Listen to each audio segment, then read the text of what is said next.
Well, it seems that your journey has ended.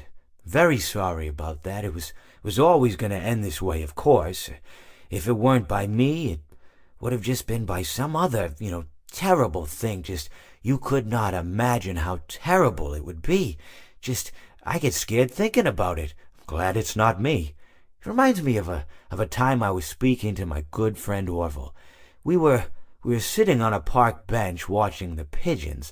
I was on the left, he was on the... Oh, wait, was I on the right or left? Anyways, it doesn't matter. We were sitting on there watching the pigeons. And I said to Orville, "Friend, those birds are frozen." And he kind of looked at me like I'd lost my mind. But I reminded him that it was winter, and often birds will sit in a tree until they freeze.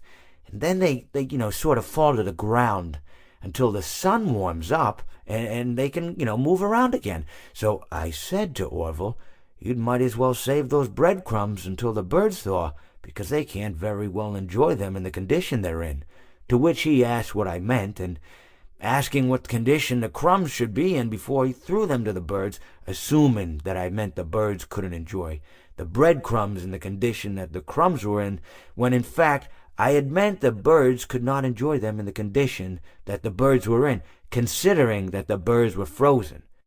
So he took a moment and then threw his last handful onto the ground. I said to him, "Orville, why did you throw the breadcrumbs to the birds when I just told you they're frozen?"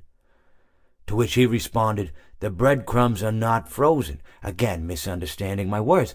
I didn't mean to say that the breadcrumbs were frozen when I said I told you they're frozen. I'd been referring to the birds.